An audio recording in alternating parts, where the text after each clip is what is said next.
ಕಾಂಗ್ರೆಸ್ ಪ್ರಣಾಳಿಕೆಯ ವಿರುದ್ಧ ಗುಡುಗಿದ್ಯಾಕೆ ಪ್ರಧಾನಿ ನರೇಂದ್ರ ಮೋದಿ? ಹಾಗಾದರೆ ಕಾಂಗ್ರೆಸ್ ಪ್ರಣಾಳಿಕೆಯಲ್ಲಿ ಇರುವಂತಹ ಅಂಶಗಳೇನು? ಕಾಂಗ್ರೆಸ್ ಪ್ರಣಾಳಿಕೆಯಲ್ಲಿ ದೇಶದ ಬಗ್ಗೆ ಮಾಡಲು ಹೊರಟಿರುವ ಆಲೋಚನೆಗಳೇನು? ಇದೇ ಇವತ್ತಿನ burning story special election league. ನಾನು ರಂಜಿತ್ ಶಿರಿಯಾರ್.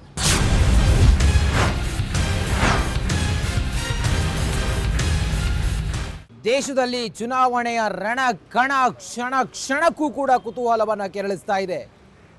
ಈ ಹಿಂದೆ ಗ್ಯಾರಂಟಿಗಳ ಮೂಲಕ ಸಕ್ಸಸ್ ಆಗಿದ್ದ ಕಾಂಗ್ರೆಸ್ ಲೋಕಸಭಾ ಚುನಾವಣೆಯಲ್ಲೂ ಕೂಡ 25 ಗ್ಯಾರಂಟಿಗಳನ್ನು ಜನರಿಗೆ ತಿಳಿಸುವ ಮೂಲಕ ಮತಬೇಟೆಯನ್ನು ಮಾಡೋದಕ್ಕೆ ಹೊರಟಿದೆ. ಆದರೆ ಪ್ರಧಾನಿ ನರೇಂದ್ರ ಮೋದಿ ಇದನ್ನು ಕಟುವಾಗಿ ಟೀಕೆ ಮಾಡಿದ್ದಾರೆ. ಆ ಪ್ರಣಾಳಿಕೆ ವಿರುದ್ಧ ಗುಡುಗಿದ್ದೇಕೆ ನಮೋ? ಕಾಂಗ್ರೆಸ್ ಪ್ರಣಾಳಿಕೆಯಲ್ಲಿರುವ ಚಿಂತನೆ ಏನು? ರಂಗೇರಿದ ಲೋಕಸಭಾ ಚುನಾವಣಾ ಕಾಡ. ಪ್ರಬಲ ಪಕ್ಷಗಳು ಚುನಾವಣೆಗೆ ಸಿದ್ಧತೆ ಭರಪೂರ. ಉತ್ತರದಿಂದ ದಕ್ಷಿಣದವರೆಗೂ ಕಂಡು ಬರ್ತಿದೆ ಭರ್ಜರಿ ಪ್ರಚಾರ. ಎಸ್ ವೀಕ್ಷಕರೇ, ಲೋಕಸಭಾ ಚುನಾವಣೆ ಅಖಾಡ ದಿನದಿಂದ ದಿನಕ್ಕೆ ರಂಗೇರ್ತಾ ಇದೆ. ಮೋದಿ ಮತ್ತೊಮ್ಮೆ ಅಂತ ಬಿಜೆಪಿ ಎಲೆಕ್ಷನ್ ಎದುರಿಸ್ತಾ ಇದೆ. ಈ ಬಾರಿ 400 ಪಾರ್ ಅಂತಿರುವ ಕೇಸರಿ ಪಾಳೆಯ ತನ್ನ ಬತ್ತಳಿಕೆಯಲ್ಲಿರುವ ಎಲ್ಲಾ ಅಸ್ತ್ರವನ್ನ ಪ್ರಯೋಗಿಸಿದೆ. ಎದುರಾಳಿಗಳನ್ನ ಮಖಾಡೆ ಮಲಗಿಸುವುದಕ್ಕೆ ಸಕಲ ರಣತಂತ್ರ ಹೆಣೆದಂತಿದೆ. ವಿಕಸಿತ ಭಾರತ ಮಂತ್ರ ಜಪಿಸ್ತಾ ನಮೋ ಮತದಾರರ ಮನ ಗೆಲ್ಲುವುದಕ್ಕೆ ಹೊರಟಿದ್ದಾರೆ. ಆದರೆ ಕಾಂಗ್ರೆಸ್ ಕೂಡ ತನ್ನ ಉಚಿತ ಗ್ಯಾರಂಟಿ ಯೋಜನೆಗಳ ಬ್ರಹ್ಮಾಸ್ತ್ರ ಪ್ರಯೋಗಿಸಿದೆ.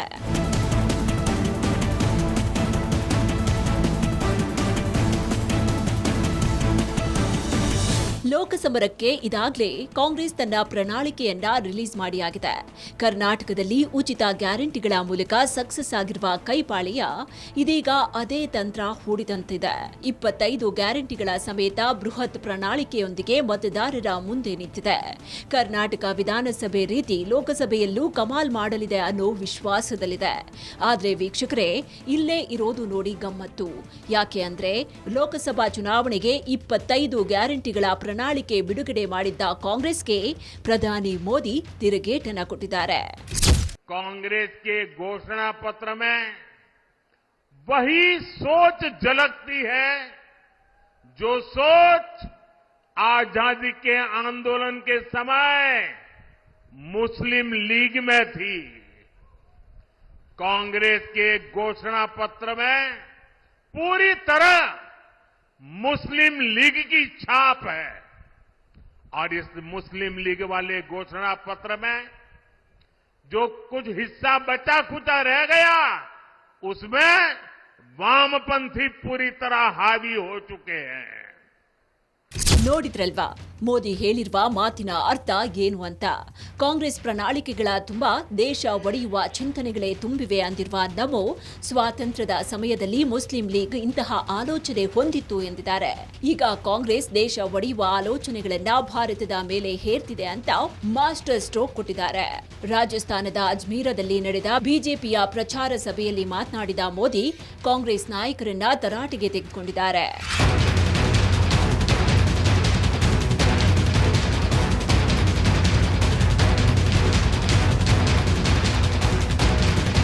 ಕಾಂಗ್ರೆಸ್ ಬಿಡುಗಡೆ ಮಾಡಿದ್ದು ಪ್ರಣಾಳಿಕೆಯಲ್ಲ, ಇದು ಸುಳ್ಳಿನ ಸರಮಾಲೆ ಅಂತ ಮೋದಿ ಟೀಕೆ ಮಾಡಿದ್ದಾರೆ. ಕಾಂಗ್ರೆಸ್ ಬಿಡುಗಡೆ ಮಾಡಿರುವ ಪ್ರಣಾಳಿಕೆ ಮುಸ್ಲಿಂ ಲೀಗ್ನ ಮುದ್ರೆ ಹೊಂದಿದೆ. ಅದರಲ್ಲಿ ಎಡಪಂಥೀಯರ ಪ್ರಾಬಲ್ಯ ಕಾಣ್ತಾ ಇದೆ ಅಂತ ಪ್ರಧಾನಿ ನರೇಂದ್ರ ಮೋದಿ ಆರೋಪ ಮಾಡಿದ್ದಾರೆ. ಅಷ್ಟೇ ಅಲ್ಲದೆ ತನ್ನ ಪ್ರಣಾಳಿಕೆಯಿಂದಲೇ ಕಾಂಗ್ರೆಸ್ಗೆ ಕೆಡಕಾಗುತ್ತೆ. ಪ್ರಣಾಳಿಕೆಯ ಪ್ರತಿ ವಿಚಾರದಲ್ಲೂ ಭಾರತವನ್ನ ತುಂಡು ಮಾಡುವ ಉದ್ದೇಶ ಇದೆ ಅನ್ನೋದನ್ನ ಹೇಳಿದ್ದಾರೆ. ಇನ್ನು ಕಾಂಗ್ರೆಸ್ ಪ್ರಣಾಳಿಕೆಯಲ್ಲಿ ದೇಶ ಒಡೆಯುವ ಆಲೋಚನೆಗಳಿವೆಯೇ ಹೊರತು ಒಗ್ಗೂಡಿಸುವ ಒಂದು ಅಂಶವೂ ಇಲ್ಲ ಅಂತ ಹೇಳಿದ್ದಾರೆ. ಹೀಗಾಗಿ ಇಂಥ ಯೋಚನೆಗಳು ಸ್ವಾತಂತ್ರ್ಯ ಕಾಲದಲ್ಲಿ ಮುಸ್ಲಿಂ ಲೀಗ್ನಲ್ಲಿದ್ವು ಅನ್ನೋದನ್ನ ಮೋದಿ ಮರ್ತಿಲ್ಲ. ಮುಸ್ಲಿಂ ಲೀಗ್ನ ಆ ಕಾಲದ ಆಲೋಚನೆಗಳನ್ನ ಕಾಂಗ್ರೆಸ್ ಈಗ ಭಾರತದ ಮೇಲೆ ಹೇರೋದಕ್ಕೆ ಪ್ರಯತ್ನಿಸ್ತಾ ಇರೋದು ಎಷ್ಟು ಸರಿ ಅಂತ ಕಿಡಿಕಾರಿದ್ದಾರೆ.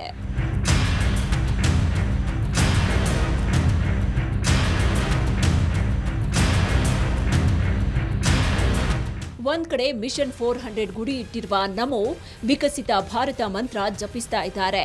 ಬಿಜೆಪಿ ಗೆಲುವಿನ ರಣತಂತ್ರದೊಂದಿಗೆ ಜನರ ಮುಂದೆ ನಿಂತಿದೆ. ಕೇಂದ್ರ ಕಾರ್ಯ ಯೋಜನೆಗಳು, ಅಭಿವೃದ್ಧಿ ಪರ ಕಾಮಗಾರಿ ಲೋಕಾರ್ಪಣೆ ಮೂಲಕ ಬಿಜೆಪಿ ಮತ ಬ್ಯಾಂಕ್ ಅನ್ನ ಭದ್ರ ಮಾಡಿಕೊಳ್ತಿದೆ ಎನ್ನಲಾಗ್ತಾ ಇದೆ. ವಿವಿಧ ಸ್ಥಳಗಳಲ್ಲಿ ಹಮ್ಮಿಕೊಂಡಿದ್ದ ಲಕ್ಷಾಂತರ ಕೋಟಿ ಮೌಲ್ಯದ ಅಭಿವೃದ್ಧಿ ಮತ್ತು ಕಲ್ಯಾಣ ಯೋಜನೆ ಜನರಿಗೆ ತಲುಪಿಸೋ ಪ್ರಯತ್ನ ಮಾಡಿದೆ. ಈಗಾಗಲೇ ನಮೋ ಉತ್ತರದಿಂದ ದಕ್ಷಿಣದವರೆಗೂ ಸಂಚರಿಸಿ ಬಂದಾಗಿದೆ. ಈಗೇನಿದ್ರೂ ರ್ಯಾಲಿಗಳ ಮೂಲಕ ಮತದಾರರ ಮುಂದೆ ನಿಂತಿದ್ದಾರೆ. ಇದೆಲ್ಲದರ ಮಧ್ಯೆ ಕಾಂಗ್ರೆಸ್ ಉಚಿತ ಗ್ಯಾರಂಟಿಗಳು ವರ್ಕೌಟ್ ಆಗುತ್ತೆ ಅನ್ನೋ ಪ್ಲಾನ್ ಅಲ್ಲಿದೆ. ಹೀಗಾಗಿಯೇ ಇರಬೇಕು ನೋಡಿ, ನಮೋ ಕೈ ಪ್ರಣಾಳಿಕೆ ವಿರುದ್ಧ ಸಿಡಿದಿದ್ದಾರೆ ಅನ್ಸುತ್ತೆ.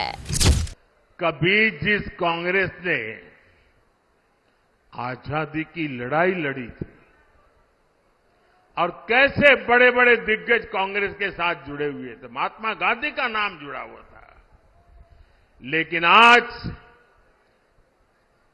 देश एक स्वर से कह रहा है, आजादी की लड़ाई लड़ने वाली वो कांग्रेस तो दशकों पहले ही समाप्त हो चुकी है. अब जो कांग्रेस बची है उसके पास ना देश हित में नीतियां हैं और ना ही राष्ट्र निर्माण का विजन. आपने देखा होगा कल कांग्रेस ने जिस तरह का घोषणा पत्र जारी किया है उससे साबित हो गया है कि आज की कांग्रेस आज के भारत की आशाओं आकांक्षाओं से पूरी तरह कट चुकी है. ನೋಡಿದ್ರಲ್ವಾ ವೀಕ್ಷಕರೇ, ಒಂದು ಕಾಲದಲ್ಲಿ ಕಾಂಗ್ರೆಸ್ ಸ್ವಾತಂತ್ರ್ಯ ಹೋರಾಟದ ವೇಳೆ ಅನೇಕ ದಿಗ್ಗಜರು ಮಾಡಿದ ಹೋರಾಟ ಮರೆಯುವಂತಿಲ್ಲ ಎಂದಿದ್ದಾರೆ ನಮೋ. ಹಾಗೆಯೇ ಆಗ ಎಂತಹ ದೊಡ್ಡ ದೊಡ್ಡ ನಾಯಕರ ಹೆಸರು ಕಾಂಗ್ರೆಸ್ ಜೊತೆ ಗುರುತಿಸಿಕೊಂಡಿತ್ತು. ಆದ್ರೆ ಇದೀಗ ಆ ಕಾಂಗ್ರೆಸ್ ಇಲ್ವೇ ಇಲ್ಲ ಅಂತ ಮೋದಿ ಹೇಳಿದ್ದಾರೆ. ಇದೀಗ ಉಳಿದಿರುವ ಕಾಂಗ್ರೆಸ್ನಲ್ಲಿ ದೇಶ ಹಿತ ಚಿಂತನೆಯೇ ಇಲ್ವಂತೆ. ಅದು ಹೋಗ್ಲಿ, ರಾಷ್ಟ್ರ ನಿರ್ಮಾಣದ ಆಲೋಚನೆಯೂ ಇಲ್ಲ ಅನ್ನೋದು ನಮೋ ಮಾತಾಗಿದೆ.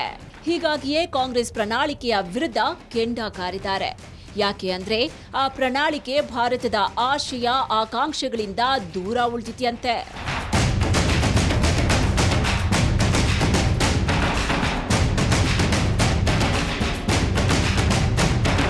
ಹಾಗೆ ನೋಡಿದ್ರೆ ಮಹಿಳಾ ಸಬಲೀಕರಣಕ್ಕೆ ಮೋದಿ ಸರ್ಕಾರ ಮುಸ್ಲಿಮರಲ್ಲಿದ್ದ ತ್ರಿವಳಿ ತಲಾಖ್ ರದ್ದು ಮಾಡಿದೆ. ಕಾಂಗ್ರೆಸ್ ಮತ್ತದೇ ವೈಯಕ್ತಿಕ ಕಾನೂನನ್ನ ಜಾರಿ ಮಾಡುವ ಯೋಜನೆ ಮಾಡಿದೆ. ದೇಶದ ಜನರನ್ನ ಜಾತಿಯ ಹೆಸರಲ್ಲಿ ಒಡೆದು ಆಳುವ ನೀತಿ ಅಳವಡಿಸಿಕೊಂಡಿದೆ ಅನ್ನೋದು ನಮೋ ಅಸಮಾಧಾನ. ದೇಶದ ಅಭಿವೃದ್ಧಿಗೆ ಪೂರಕ ಚಿಂತನೆಯೇ ಕಾಣ್ತಿಲ್ಲ ಅಂತ ಪ್ರಧಾನಿ ಮೋದಿ ವಾಗ್ದಾಳಿ ನಡೆಸಿದ್ದಾರೆ. ಇಂಡಿಯಾ ಒಕ್ಕೂಟ ಅಂದ್ರೆ ಕಮಿಷನ್, ಎನ್ಡಿಎ ಅಂದ್ರೆ ಮಿಷನ್. ರಾಜಸ್ಥಾನದಲ್ಲಿ ಕಾಂಗ್ರೆಸ್ ವಿರುದ್ಧ ನಮೋ ಅಬ್ಬರದ ಟೀಕಾಸ್ತ್ರ. ರಾಜಸ್ಥಾನದ ಜೈಪುರದಲ್ಲಿ ಅಬ್ಬರಿಸಿರುವ ಪ್ರಧಾನಿ ಮೋದಿ ದೇಶವನ್ನ ಅಭಿವೃದ್ಧಿಯ ಮತ್ತೊಂದು ಹಂತಕ್ಕೆ ಕೊಂಡೊಯ್ಯೋದಕ್ಕೆ ಬಿಜೆಪಿ ನೇತೃತ್ವದ ಎನ್ಡಿಎ ಪ್ರಯತ್ನಿಸ್ತಾ ಇದೆ. ಆದ್ರೆ ಕಾಂಗ್ರೆಸ್ ಮತ್ತವರ ಮಿತ್ರರು ಭಾರತವನ್ನ 18ನೇ ಶತಮಾನದ ಅಂಚಿಗೆ ತೆಗೆದುಕೊಂಡು ಹೋಗೋ ಇರಾದೆಯಲ್ಲಿದ್ದಾರೆ ಅಂತ ಟೀಕಾಸ್ತ್ರ ಪ್ರಯೋಗಿಸಿದ್ದಾರೆ. ಅಷ್ಟೇ ಅಲ್ಲದೆ ಇಂಡಿಯಾ ಕೂಟ ಅಂದ್ರೆ ಕಮಿಷನ್, ಎನ್ಡಿಎ ಅಂದ್ರೆ ಮಿಷನ್ ಅಂತ ಅಬ್ಬರಿಸಿದ್ದಾರೆ.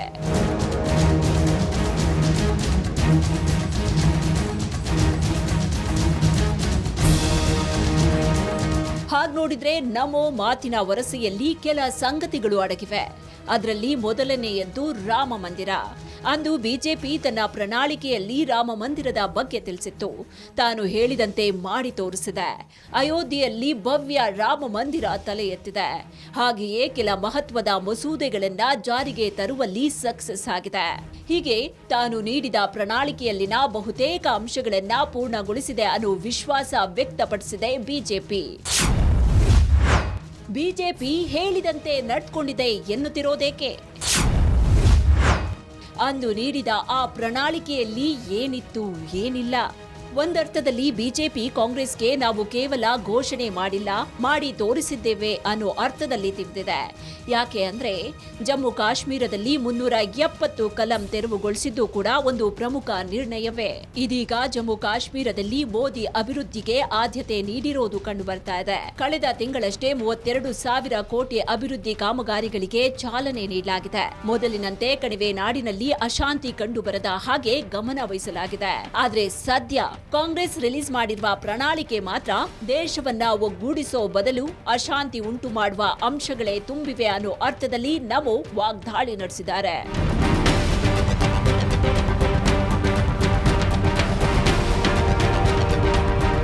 ಇನ್ನು ಕಾಂಗ್ರೆಸ್ ಎಷ್ಟು ಕಾಲ ಅಧಿಕಾರದಲ್ಲಿ ಇತ್ತೋ ಆಗೆಲ್ಲ ಕಮಿಷನ್ ತಿನ್ನುವುದಕ್ಕೆ ಆದ್ಯತೆ ನೀಡಿದ್ರು ಅಂತ ನಮೋ ಗುಡುಗಿದ್ದಾರೆ. INDIA ಕೂಟ ಇರೋದು ಕೂಡ ಕಮಿಷನ್ಗಾಗಿ.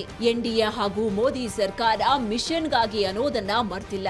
ಹಾಗ್ ನೋಡಿದ್ರೆ ವೀಕ್ಷಕರೇ, ಮಿಷನ್ 400 ಟಾರ್ಗೆಟ್ಗೆ ಮೋದಿ ರೂಟ್ ಮ್ಯಾಪ್ ಹಾಕಿಕೊಂಡಂತೆ ಕಾಣಿಸ್ತಾ ಇದೆ. ಇದ್ರ ಅಂಗವಾಗಿಯೇ ಪ್ರಧಾನಿ ಮೋದಿ ರಾಜಸ್ಥಾನದಲ್ಲಿ ಅಬ್ಬರಿಸಿದ್ದಾರೆ. ಈಗಾಗಲೇ 10 ರ್ಯಾಲಿ ಸಮಾವೇಶಗಳಲ್ಲಿ ಕೇವಲ ಅಭಿವೃದ್ಧಿ ಮಂತ್ರವನ್ನಷ್ಟೇ ಪಡಿಸಿದ್ದು, ಈ ಮೂಲಕ ಜನರ ಮನಸ್ಸು ಗೆಲ್ಲುವುದಕ್ಕೆ ಮೋದಿ ಮುಂದಾಗಿರೋದು ಸ್ಪಷ್ಟವಾಗಿ ಕಾಣಿಸ್ತಾ ಇದೆ.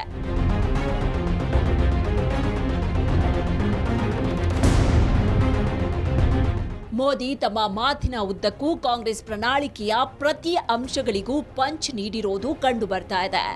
ಅನ್ಯಾಯ ಪತ್ರದ ಅರ್ಧ ಭಾಗ ದೇಶ ವಿಭಜನೆಗೆ ಮುನ್ನುಡಿ ಬರೆದಿದ್ದ ಮುಸ್ಲಿಂ ಲೀಗ್ ಚಿಂತನೆಯಾಗಿದೆ ಅಂತ ಹೇಳಿದ್ದಾರೆ. ಇನ್ನರ್ಧ ದೇಶ ವಿರೋಧಿ ಎಡಪಂಥೀಯ ಚಿಂತನೆಗಳಿದ್ರೆ ಇನ್ನರ್ಧ ಸುಳ್ಳಿನ ಕಂತೆ ಅಂತ ಟೀಕೆ ಮಾಡಿದ್ದಾರೆ. ಇದಕ್ಕೆ ಪ್ರತಿಕ್ರಿಯಿಸಿರುವ ಕಾಂಗ್ರೆಸ್ ನಾಯಕರು ಕೇಸರಿ ಪಾಳ್ಯದ ವಿರುದ್ಧ ಕೆಂಡ ಕಾರಿದ್ದಾರೆ. ಚೀನಾ ನಮ್ಮ ಭೂಮಿಯನ್ನ ಕಬಳಿಸ್ತಾ ಇರೋದು ಕಾಣ್ತಿಲ್ವೇ ಅಂತ ತಿಂತಿದ್ದಾರೆ. ಒಟ್ನಲ್ಲಿ ರಂಗೇರಿದ ರಾಷ್ಟ್ರ ರಾಜಕಾರಣದಲ್ಲಿ ವಾಗ್ಬಾಣ ಬಿರುಸಾಗಿದೆ.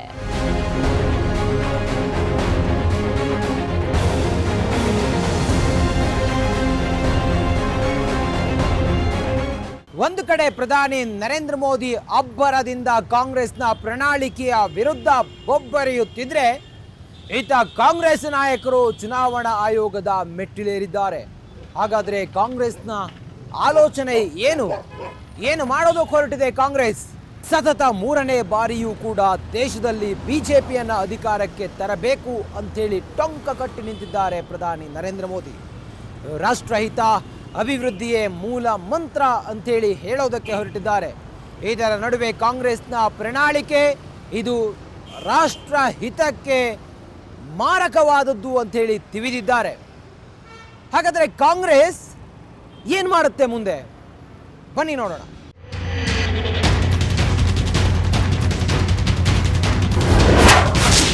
ಅಷ್ಟಕ್ಕೂ ಏನಿದು ಮುಸ್ಲಿಂ ಲೀಗ್? ಆಗ ಏನಿತ್ತು ಆ ಪಕ್ಷದ ಧೋರಣೆ? ಎಸ್ ವೀಕ್ಷಕರೇ, ಮೋದಿ ತಮ್ಮ ಭಾಷಣದ ಉದ್ದಕ್ಕೂ ಕಾಂಗ್ರೆಸ್ನ ಘೋಷಣಾ ಪತ್ರದಲ್ಲಿ ಸಂಪೂರ್ಣವಾಗಿ ಮುಸ್ಲಿಂ ಲೀಗ್ ನೆರಳಿದೆ ಅಂತ ಕೆಂಡ ಕಾರಿದ್ದಾರೆ. ಅಷ್ಟಕ್ಕೂ ಈ ಅಖಿಲ ಭಾರತ ಮುಸ್ಲಿಂ ಲೀಗ್ 1906ರಲ್ಲಿ ಢಾಕಾದಲ್ಲಿ ಸ್ಥಾಪನೆಯಾದ ರಾಜಕೀಯ ಪಕ್ಷ. ಆಗ ಕೆಲವು ಪ್ರಸಿದ್ಧ ಮುಸ್ಲಿಂ ರಾಜಕಾರಣಿಗಳು ಭಾರತೀಯ ಉಪಖಂಡದಲ್ಲಿ ಹಿತಾಸಕ್ತಿ ಭದ್ರಪಡಿಸುವ ಗುರಿಯನ್ನ ಹೊಂದಿದ್ವು. ಆದರೆ ಭಾರತದ ವಿಭಜನೆ ಮತ್ತು ಪಾಕಿಸ್ತಾನದ ಸ್ಥಾಪನೆ ನಂತರ ಮುಸ್ಲಿಂ ಲೀಗ್ ಅನ್ನ ಭಾರತದಲ್ಲಿ ವಿಸರ್ಜಿಸಲಾಯಿತು. ಇನ್ನು ಕಾಂಗ್ರೆಸ್ ತನ್ನ ಪ್ರಣಾಳಿಕೆಯಲ್ಲಿ ಕಳೆದೊಂದು ದಶಕದಲ್ಲಿನ ಮೋದಿ ಸರ್ಕಾರದ ಆಡಳಿತದ ಶೈಲಿ ಬದಲಾಯಿಸಲು ಪಣ ತೊಟ್ಟಂತಿದೆ. ಹೀಗಾಗಿ ಧರ್ಮ, ಭಾಷೆ, ಜಾತಿಯನ್ನ ಮೀರಿ ನೋಡುವುದಕ್ಕೆ ಜನರಿಗೆ ಮನವಿ ಮಾಡಿದೆ.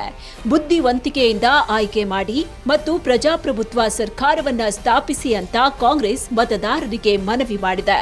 ಇದೆಲ್ಲವನ್ನ ಗಮನಿಸಿದ್ರೆ ಜಮ್ಮು ಮತ್ತು ಕಾಶ್ಮೀರಕ್ಕೆ ರಾಜ್ಯದ ಸ್ಥಾನಮಾನ, ಅಗ್ನಿಪಥ್ ಯೋಜನೆ ರದ್ದು, ಏಕರೂಪ ನಾಗರಿಕತೆ ವಿರೋಧ, ಗೋಹತ್ಯೆ ಅವಕಾಶ ಅನ್ನೋ ಅರ್ಥದಲ್ಲಿ ಹೊಸ ನಿರ್ಧಾರಗಳಿವೆ ಎನ್ನಲಾಗ್ತಾ ಇದೆ.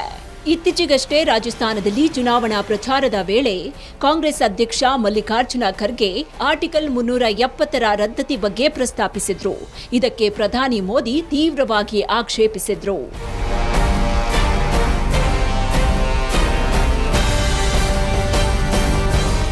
ಇನ್ನು ಮೋದಿ ಹೇಳಿಕೆಗೆ ಕಾಂಗ್ರೆಸ್ ನಾಯಕ ಜೈರಾಮ್ ರಮೇಶ್ ಖಾರವಾಗಿ ಪ್ರತಿಕ್ರಿಯಿಸಿದ್ದಾರೆ. ಪ್ರಧಾನಿ ಮೋದಿಗೆ ಚರಿತ್ರೆಯ ಅರಿವಿಲ್ಲ ಎಂದಿದ್ದಾರೆ. ಯಾಕೆ ಅಂದ್ರೆ ಕಾಂಗ್ರೆಸ್ ಪ್ರಣಾಳಿಕೆಯನ್ನ ಮುಸ್ಲಿಂ ಮುದ್ರೆಗೆ ಹೋಲಿಸಿದ್ದಕ್ಕೆ ಕಾಂಗ್ರೆಸ್ ತೀಕ್ಷ್ಣವಾಗಿ ರಿಯಾಕ್ಟ್ ಮಾಡಿದೆ. 1940ರ ದಶಕದಲ್ಲಿ ಆರಂಭವಾದ ಭಾರತೀಯ ಜನಸಂಘ ಅಂದು ಬಂಗಾಳದಲ್ಲಿ ಮುಸ್ಲಿಂ ಲೀಗ್ ಜೊತೆ ಸಮ್ಮಿಶ್ರ ಸರ್ಕಾರದ ಭಾಗವಾಗಿತ್ತು ಅಂತ ಕಾಂಗ್ರೆಸ್ ನಾಯಕ ಜೈರಾಮ್ ರಮೇಶ್ ಕುಟುಕಿದ್ದಾರೆ. ಬಿಜೆಪಿಯೇ ಒಡೆದು ಆಳುವ ನೀತಿ ಅನುಸರಿಸ್ತಾ ಇದೆ ಹೊರತು ಕಾಂಗ್ರೆಸ್ ಅಲ್ಲ ಅಂತ ಅಸಮಾಧಾನ ವ್ಯಕ್ತಪಡಿಸಿದ್ದಾರೆ. ಮೋದಿ ಹೇಳಿಕೆಗೆ ಕೆರಳಿದ ಕಾಂಗ್ರೆಸ್ ನಾಯಕರು, ಚುನಾವಣಾ ಆಯೋಗಕ್ಕೆ ಕೈಪಾಳೆಯ ದೂರು. ಪ್ರಧಾನಿ ಮೋದಿ ಮಾತಿನಿಂದ ಬೇಸರ ಆಗಿದೆ ಎಂದಿರುವ ಕೈ ನಾಯಕರು ನಮ್ಮ ಪ್ರಣಾಳಿಕೆಯ ಬಗ್ಗೆ ನಮೋ ಹೇಳಿರುವುದು ಸುಳ್ಳು ಎಂದಿದ್ದಾರೆ. ನೀವು ಎಲ್ಲಿ ಬೇಕಾದರೂ ನೀವು ನಮ್ಮ ಪಕ್ಷದ ಬಗ್ಗೆ ಮಾತನಾಡಬಹುದು, ಆದರೆ ರಾಷ್ಟ್ರೀಯ ಚಳುವಳಿಯಲ್ಲಿ ಭಾಗವಹಿಸಿದ ನಮ್ಮ ಪಕ್ಷದ ಪ್ರಣಾಳಿಕೆ ಬಗ್ಗೆ ಹೀಗೆ ಹೇಳೋದು ಸರಿಯಲ್ಲ ಅಂತ ಅಭಿಪ್ರಾಯ ವ್ಯಕ್ತಪಡಿಸಿದ್ದಾರೆ. ಅಷ್ಟೇ ಅಲ್ಲದೆ ಹೇಳಿಕೆಗೆ ಕೆರಳಿದ ಕಾಂಗ್ರೆಸ್ ಚುನಾವಣಾ ಆಯೋಗಕ್ಕೆ ಮೋದಿ ವಿರುದ್ಧ ದೂರನ್ನ ನೀಡಿದೆ.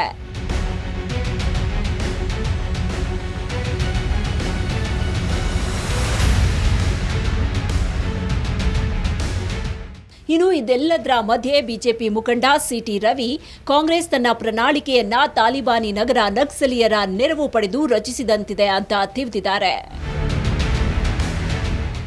ಈಗಿರುವ ಕಾಂಗ್ರೆಸ್ಸು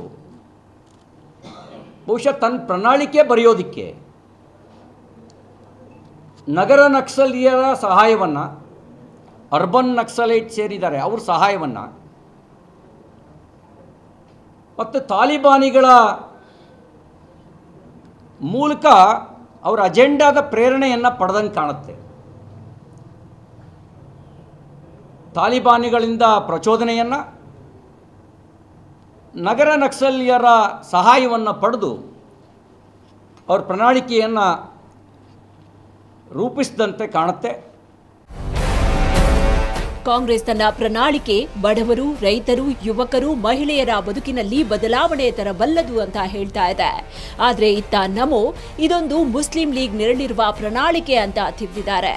ಈ ವಿಷಯವೇ ಇದೀಗ ಭಾರಿ ಚರ್ಚೆಗೆ ಎಡೆ ಮಾಡಿಕೊಟ್ಟಿದೆ. ಮೋದಿ ಮಾತ್ರ ವಿಕಸಿತ ಭಾರತದ ಮಂತ್ರ ಜಪಿಸೋದನ್ನ ಗುರಿಯಾಗಿಸಿಕೊಂಡು ಮತದಾರರ ಮುಂದೆ ನಿಂತಿದ್ದಾರೆ. ಮತದಾರ ಪ್ರಭು ಮಾತ್ರ ಯಾರ ಮೇಲೆ ತನ್ನ ಆಶೀರ್ವಾದ ಮಾಡ್ತಾನೆ ಅನ್ನೋದನ್ನ ಕಾದು ನೋಡಬೇಕಾಗಿದೆ.